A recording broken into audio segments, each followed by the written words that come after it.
Yes. So today is the 26th of March, 2021. You're joining us at Give the People What They Want, brought to you every Friday from People's Dispatch, um, of whom we have with us Prashant as usual and Zoe as usual. Also brought to you by Globetrotter, of which we have me, Vijay, as usual. Three of us, as usually, with you on Friday, every Friday, to give you give the people what they want. That's you. I hope you enjoy this show. We're going to start today with an event that should actually receive coverage because it's important. Um, you have followed, of course, the very great violence of the Colombian state against the Colombian people. And fortunately, some light is being shed on this by the Rome based International Peoples Tribunal. Zoe, what's happening with the International Peoples Tribunal? What's happening with Colombia? Will Colombia's atrocities finally get some coverage? Yes, yesterday, the Permanent Peoples Tribunal kicked off in Colombia, in the city of Bucaramanga.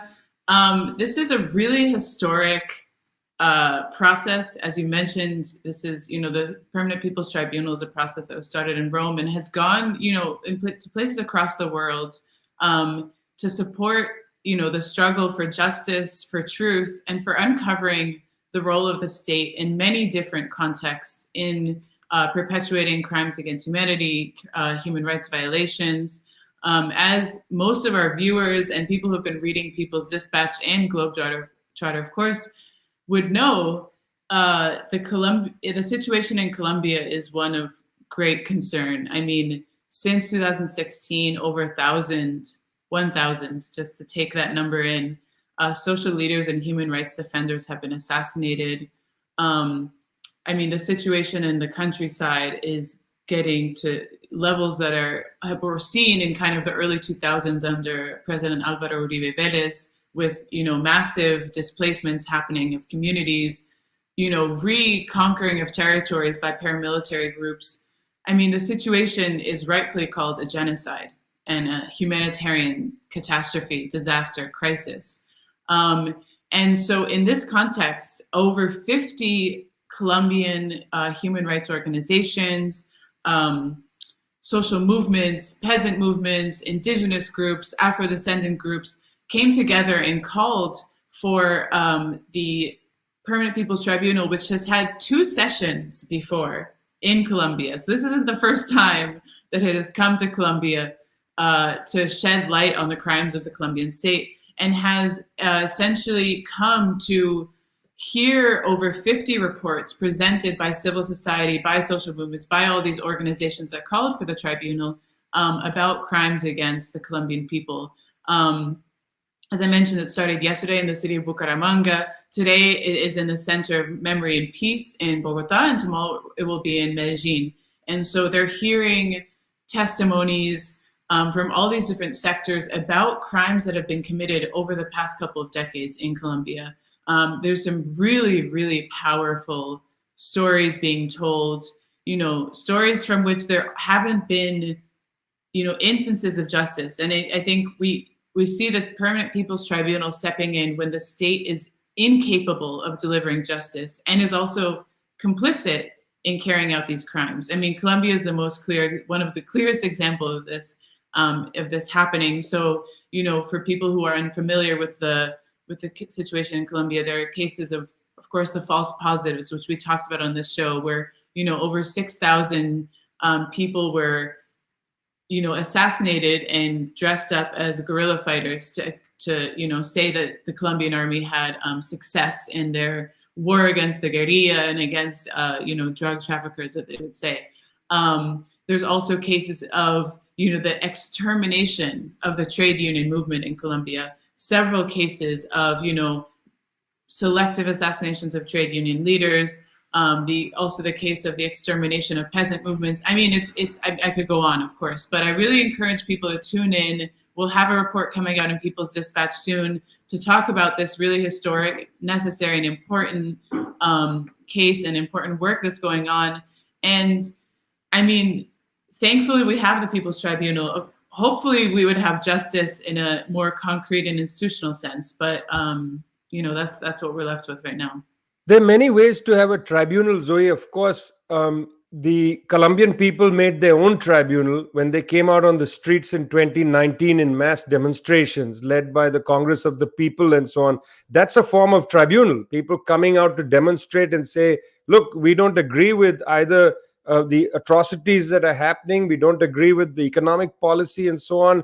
We've seen in India, Prashant, for years now, rolling protests which are a form of tribunal. I think they are a very important form of politics. There was a Bharat Bandh today, that is on the 26th. There was a general strike from 6 a.m. to 6 p.m. called by the farmers' organization. Tell us a little about that tribunal, Prashant, the tribunal of the streets. Absolutely, Vijay. So, like you said, this was called by the farmers' movement, specifically the Samyukt Kisan Morcha, in association with the trade unions, to mark the fourth month of the farmers' protests in India. Now, I think it's important that we also mark days like these, take notice of days like these, because there is a tendency, of course, to really focus a lot on protests when they're at their peak. When you have your tens of thousands of people gathering together, the slogans, then everyone sort of notices it. And once the protests are not so much, or they continue for a while, or they're not that big or intense anymore, there is a tendency to almost completely forget about it as well in some ways. So I think even days like these are extremely important, because it shows that the farmers' protests, which were against the three laws passed by the Narendra Modi government and some other provisions as well, that it continues, and it has continued. The sit-ins are still continuing. There are across the country what are called Mahapanchayats taking place, which are like large gatherings of farmers, where farmer leaders who were on the outskirts of Delhi, they've traveled across the country. There's been a lot of exchange of ideas, exchange of protest, solidarity that is being displayed in all these big gatherings. And there's an attempt to make it very clear that this is not just the protest of one region, or one set of farmers, which has kind of been the government's narrative from day one onwards, that this is just one set of disaffected farmers. Whereas the truth, as we've seen over the months, is that this is a much larger protest. And the interesting and important thing to note here, of course, is that the farmers and the trade unions working very closely together, as has been the case in multiple protests in India over the past few years. So trade union activists were also part of the protest today. Because, for instance, one of the horrifying things which we again forget about, according, for instance, to Hanan Mullah, the All India Kisan Sabha, over 300 farmers have died in the sit-ins since November, in these past 4 months. And many of these deaths are not talked about, they're not noticed. These are people who are part of those protests. And their sacrifices, for instance, are something a lot of people don't know about as well. So days like this Bharat Bandh, I think, are extremely important. There was the usual arrest of farmers movement activists and trade union activists in various states. They were detained. There were attempts to, of course, stop these protests, but they nonetheless continued. And I think it's very essential, because especially the right-wing sections in the country are trying to sort of frame this narrative of how the protests have fizzled out. And that is a very problematic way of looking at protests, because protests continue in various forms. There are waves, and there are actions that take place continuously. And the Mahapanchayats, so the mass gatherings, are a very good example of how the farmers movement is also evolving into being something more structured, something more sustainable, something more, engaging with a larger number of people. So I think it's something definitely to watch out for in the coming weeks and months as well, because the farmers clearly are sticking to their stand and are posing that challenge to the government.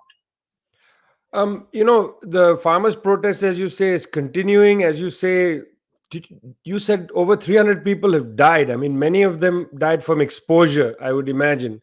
It's the winter months and so on. We tend to forget that, it's a difficult time of year to be sitting from November till now. But the government has also been cracking down, and there has been repression, as we know, against media, against farmers' organizations, intimidation, threats, and so on. we just went past the 24th of March, which in 1976 was the day of the coup d'etat, the military junta coming to power in Argentina, a day Argentinians remember very carefully. A day, of course, that the whole world should remember for what happened to the left.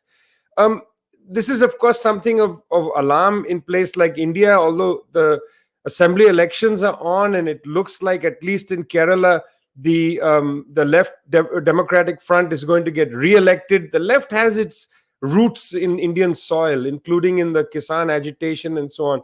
We're seeing something quite different in Turkey, where the Turkish state has been trying its best to eradicate the Turkish left. And I use the word eradicate deliberately. There's a way in which they're trying to eradicate the Turkish left.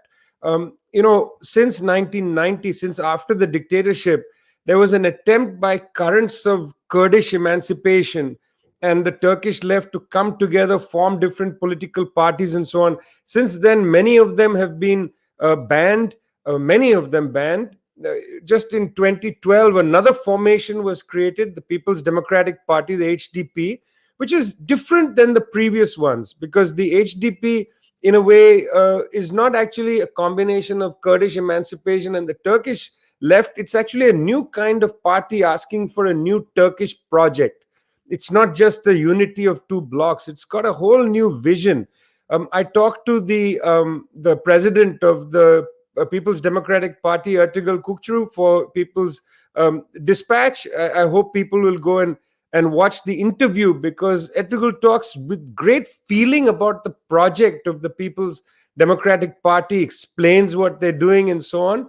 And well, I mean, the government of Turkey at the same time, this is exactly what they want to erase. They want to erase precisely the hope of a different kind of project. And the president of Turkey, Mr. Erdogan, has been extraordinarily ruthless against his opposition. They arrested an opposition member of parliament, tried to strip him of immunity first, then arrested him. On what grounds? On the grounds that he tweeted, or rather retweeted, a story from a relatively mainstream publication about the Kurdish Workers' Party, the PKK, and their wartime activity. Now, the fact is, here's the interesting thing, Zoe, Prashad, the story that he tweeted is still up. It's still available. There's nothing wrong with the story. It's a basic story, but he has been arrested based on that story. It's incredible. One of the co-chairs of the People's Democratic Party, Salahuddin Demirtas, still in prison, has been there since 2016. On what charge? Again, a charge of promoting the Workers' Party, the PKK. The links between the PKK and the HDP are actually quite, they're unclear, because when the HDP ran in the Istanbul municipal elections, it actually went against the Kurdish Workers' Party. There's a lot of evidence of gap between the two formations, even though there may be some similarity of purpose and so on, but they are being tarred with that brush in the same way as dissenters in India routinely get targeted and called Naxalites, the same way as Gautam Navlakha sitting in prison, Anand Teltunde sitting in prison, get tarred with the brush of being Naxalites. Of course, they have the similar orientation. They want to create a kind of socialist society in India. There's no organizational ties. There's no agreement on strategy or anything. And yet the government does this. So they're trying to ban the third largest political party in Turkey on these spurious grounds. Again, sort of tepid coverage on this. I'm afraid. There was more coverage about something significant, which is that Turkey decided to walk away from the Istanbul Convention, which is a convention, European convention on the question of violence against women. It's a very important convention. Of course, it's called the Istanbul Convention, guys. It's bizarre that Turkey has walked out of it. That got coverage, as it should have got coverage. But at the same time, they're trying to ban a political party, the third largest political party. This should really have people who are seized by the concept of democracy, should have people little concerned. I would have thought that papers around the world would have contributed opinion articles on the fact that, well, this kind of judicial lawfare, this sort of lawfare against a party, what we saw against, say, Lula of Brazil and so on, this is of concern. And I just, don't see this happening much. Of course, the question of erosion of democracy must be with us. You're listening to Give the People What They Want, brought to you by People's Dispatch and Globetrotter. I hope you've bookmarked People's Dispatch and go to it. Well, last time I said daily, and I think Prashant and Zoe would like you to come at least 2 or 3 times a day. So bookmark People's Dispatch. It's a very important source for movement storytelling. Yes, we are concerned about democracy. That's because our stories are written essentially with the UN Charter in mind. Zoe, concerned about democracy. Meanwhile, of course, in the United States of America, in the fine state of Georgia, voter suppression is right there on top of the table, isn't it? Yeah, I mean, in what it likes to call itself as kind of the defender of democracy and the guarantor of democracy globally, there's actually quite strong limits on people's access to democracy. And I think, and this is, of course, on certain lines, on racial lines, on class lines. So essentially, yesterday, a pretty bizarre vote happened in the state of Georgia, in the state legislature. Passed really quickly, called Election Integrity Act of 2021. The law essentially implements a lot of restrictions on voting. So it adds criteria for how to turn in absentee ballots, which of course, in COVID times, being able to vote by mail, being able to do absentee ballot is pretty crucial to be able to participate in the democratic process. It also decreases the use of ballot drop boxes, shortens the time between runoff elections, and makes it illegal for people to approach voters waiting in line to vote with food or water. So on face value, you're kind of like, what does this really mean? How does this really infringe on voting rights? I mean, I think it has to be seen in the context of the United States, where voting rights are consistently infringed upon. And so we've seen, over the past couple of decades, a series of state level laws passed that, in some way or another restrict people's access to voting. So whether this is requiring a certain type of ID to go vote, or whether it's, changing the period of enrollment and registration at the last minute. We've seen this in a lot of different states. They just make all these different changes which restrict people's access to voting. And then, of course, in some states, we have the really grave, prohibition of people who have prior felony convictions to be able to vote. I mean, the numbers on this are astounding.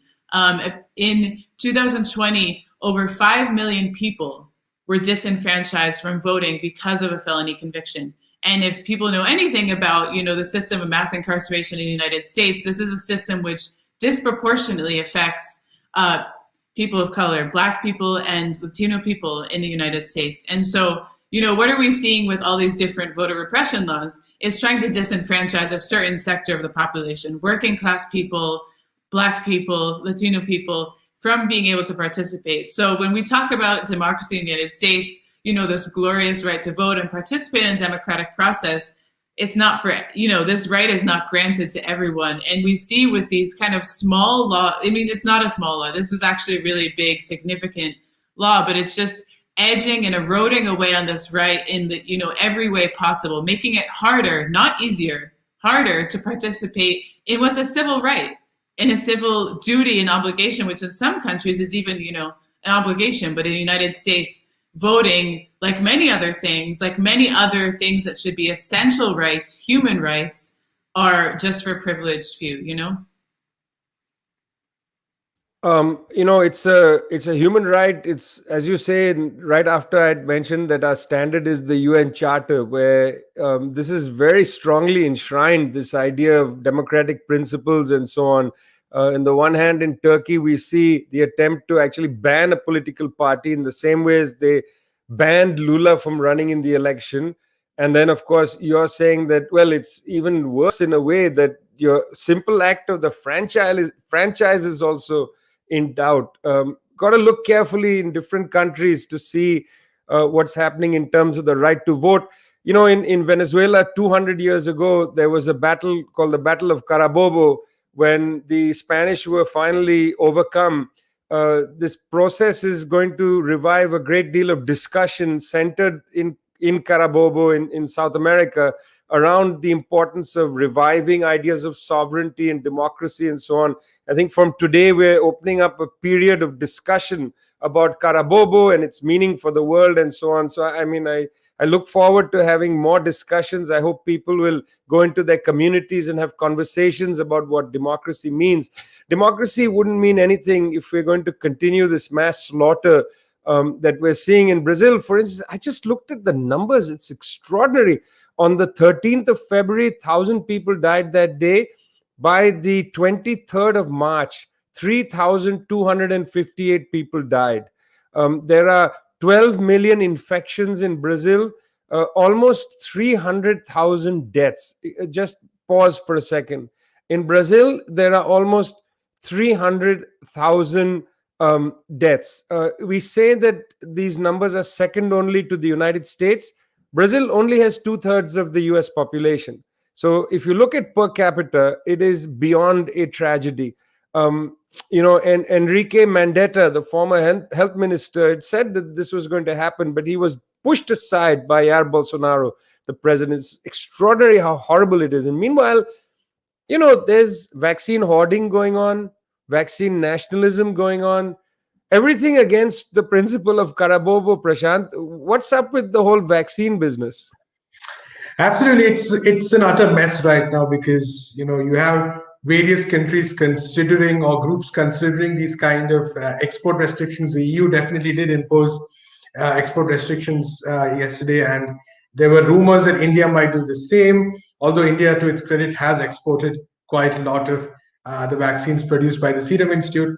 But on the one hand, like you said, we're definitely probably entering into a phase of extreme vaccine nationalism. We saw reports of the United States actually hoarding huge amounts of the AstraZeneca vaccine, which it had not given the approval for, but it refused to send to other countries which were actually in need because for whatever reason. So that's happening on the one hand. Of course, on the other hand, there is a very concerted effort which we have discussed in some of our previous shows to actually get to remove patent restrictions or copyright restrictions on the vaccine. And this is actually becoming almost a global movement in the sense that India and South Africa had obviously initiated this demand. And now we have at least 100 countries, most of whom are poor or developing, which support these demands. We have the WHO director supporting these demands. But this still can't happen because it requires a consensus of the WTO. Obviously, the United States, the EU, all these big groups, big players are against it. And this is the impact is disastrous because I think there are reports which say, for instance, that in the developing countries, the mass of people are likely to be immunized by mid 2022, maybe. Whereas in the developed countries, whereas in the developing countries, it might take up to 2024. And this is like a huge gap, and we're looking at the possibility of hundreds and thousands, if not millions, of additional deaths due to this delay. And most of this comes from the fact that organizations or poorer countries are not able to produce these vaccines because of the restrictions imposed by patents, because of the restrictions imposed by the TRIPS protocol, basically. So there is definitely a there's definitely a movement, not a movement per se, but a push by many countries across the world to get this done. We've had recently, for instance, the UN Human Rights Council passed a resolution, suggesting that this happen. We've had MPs and parliamentarians across the world writing for it, but at the end of the day, there's still no concrete global will to implement this. And this is this might, at some level, this might look esoteric. We're talking about trade law and intellectual property rights and all that. And it's maybe very complicated, but it all boils down to a very simple and single point that the rich countries and the rich companies are making profits. Of course, the rich countries are holding their vaccines and making sure that their people benefit, whereas the mass of the world's population is going to struggle to get access to the vaccine. There is this COVAX initiative by the WHO, which is also going to suffer for the same reason, because unless these supplies are received by them. They're not going to be able to distribute it. Even now, the global map is quite depressing. When you go to some of these sites and see vaccine distribution, the amount of concentration of vaccine distributions is horrifying to say the least. And I think it says a lot for us as a global community in terms of how we are not able to do this. So April 7th, of course, is World Health Day. And I think a lot of mobilization by progressive movements across the world is definitely going to be on this demand that there be justice in this regard. Well, it's a very important story. And next week, Tricontinental Institute for Social Research will release a red alert on vaccines, which is pretty scientific, actually. It's all about RNA and DNA and things that I'm struggling to wrap my head around, but look out for that. Next week, also on Monday, is International Day of Solidarity with Haiti. Important. We've covered Haiti a lot. I would suggest that people go to the various events that are taking place. Perhaps pull down CLR James' book, The Black Jacobins, and have a read of that on that day in solidarity with the people of Haiti. Started this little segment on Brazil. Yesterday was the 99th birthday of the Brazilian Communist Party. And well, I suppose the only antidote to the chaos in Brazil and Bolsonaro is if the Brazilian left has its chance to perhaps rationalize the process of the state in Brazil. Rationalize the process of the state. I'm sure everybody has seen that picture of the golden class container ship Ever Given jackknifed into the Suez Canal. You see, it's interesting. It's a Panamanian flagged carrier with an all Indian crew, as it turns out. It's an interesting thing because, I think people need to understand that the Suez Canal essentially is a ditch that was dug in the desert, and it has no real displacement capacity. The company that owns Evergreen, that Ever Given, that's Evergreen Marine, said that there was a big gust of wind. In fact, if you look at the data, there was a gust of wind. The ship very well may have had an accidental jackknife. It's stuck in the canal.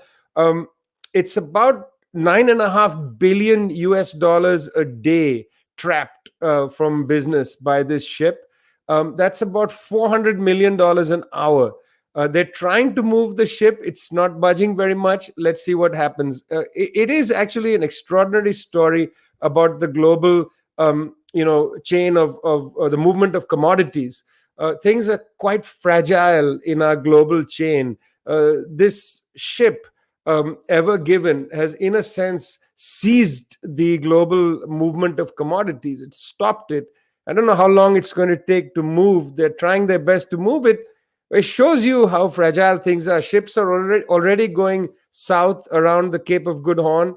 The old journey of Vasco da Gama, of Admiral Cheng Ho, and so on, has to be revived because this ditch has now failed world affairs. There's also vulnerability because of politics in the global chain, and I don't want to get too much into this, but I do want to mention, because it's an important story, the fight now over cotton grown in Xinjiang.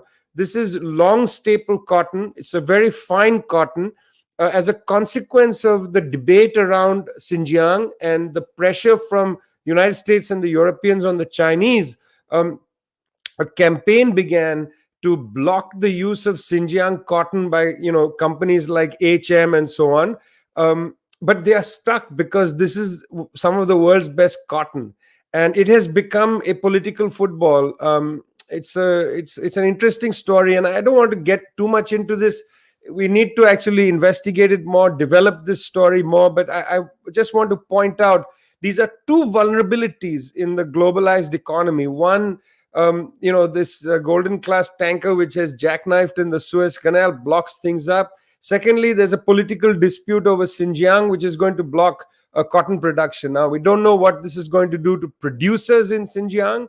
It will have some effect on them. I don't think China can absorb Xinjiang cotton. It's also clear that companies around the world are not keen on this because they would have to use inferior cotton, for their products and so on. So things to think about, the vulnerability of the globalized system. We got to dig deeper into some of this stuff.